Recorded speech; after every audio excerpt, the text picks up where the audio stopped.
Embang kagad.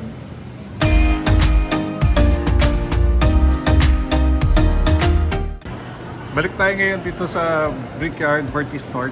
Tapos sa bukas, meron palang race for stock advance. So dala-dala natin yung stock advance na setup natin ngayon. Tignan natin kung ano yung motor na pwede. Saka ano yung setup bukas.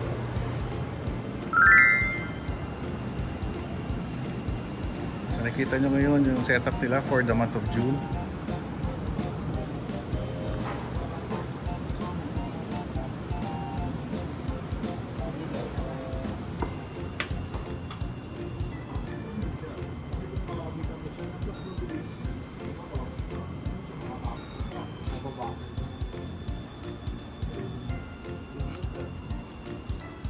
Tayo natin, may ibang mga tumitingin ng mga kits. Naghahanap tayo ng motor.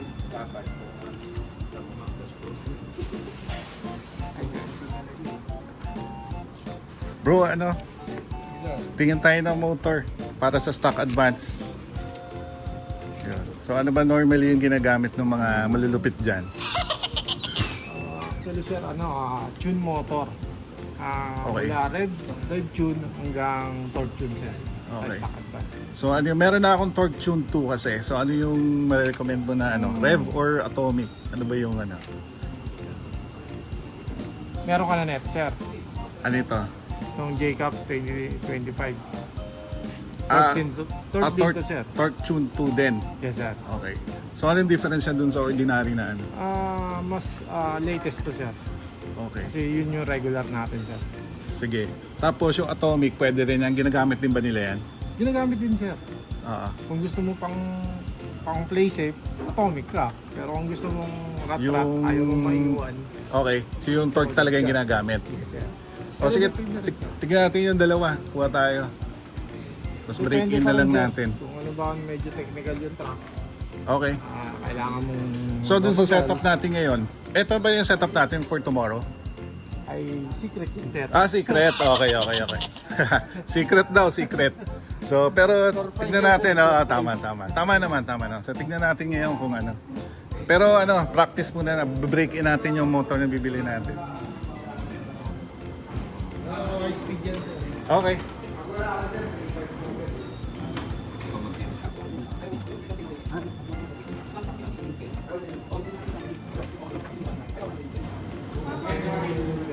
Sige, bayaran na natin.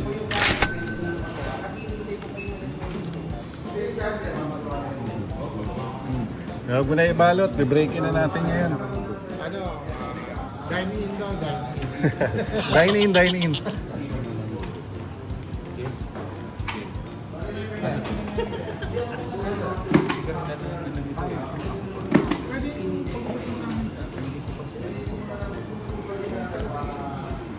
So ito na nga yung secret daw yung setup bukas. Pero ngayon pa-practicein muna natin break in yung motor.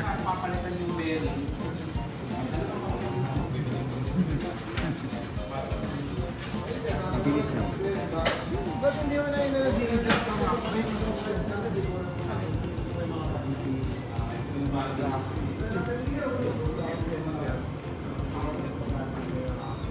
Thank you.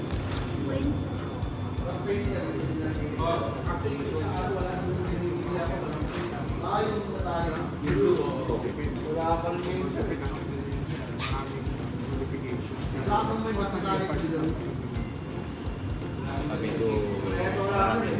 Thank you. Ay, ano mo na lang. Thank you. So ito na nga yung nabili natin na motor dito sa The Brickyard. Yung Torque Tune 2 na Japan Cup 2025 saka Atomic Tune 2. So, be-break in natin siya. Pero since wala tayong dalang contact cleaner saka lubricant gaya nung ginawa natin doon sa isa nating video, so gagamitin muna natin yung trusted na oil, na Singer oil. So, para lang ma-test natin yung dalawang motor dun sa tracks. A few moments later. Unahin natin i-break in yung Atomic Tune 2 na motor. Nakita nyo, color black. Dala tayo dun sa tracks.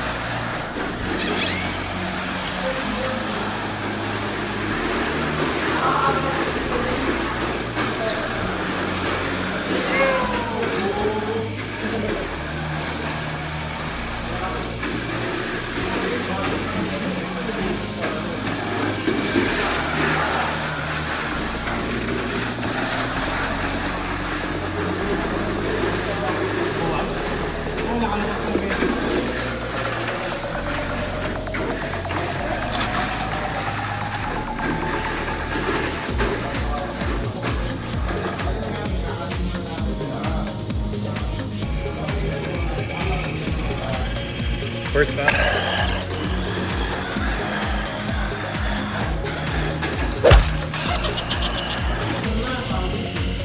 Second run.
Fortune 2 naman.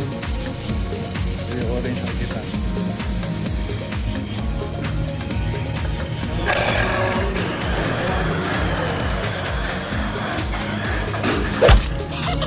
Ayan bang kagad?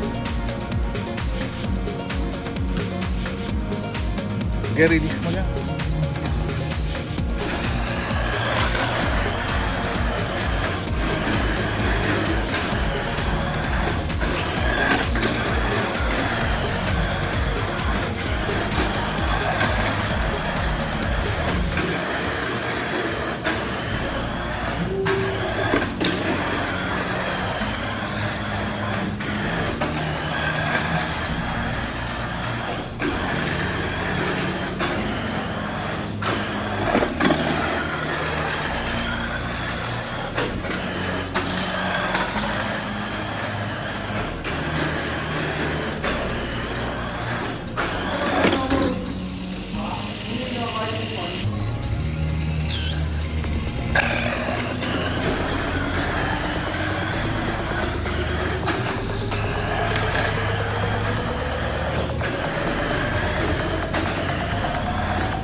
Second run.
After ng mga practice runs doon sa Atomic Tune 2 and Torque Tune 2 motors na binili natin, babalik ngayon tayo sa HQ para mag-undergo siya ng proper break-in process na ginawa natin before. And since isa lang yung stock advanced na setup natin, naisip ko tuloy na gumawa pa ng isang stock advanced setup pa rin para at least dalawa yung cars na for stock advance. Na-mention ko before na aside from box stock and pro stock, ang stock advance ay isang way na affordable na makapasok sa racing sa Mini 4-Wheel W. So abangan nyo yung susunod na build natin for stock advance. If you like this video, paki-click na lang yung thumbs up sign and pasabay na rin ng subscribe. Thank you again for watching and see you on the next video.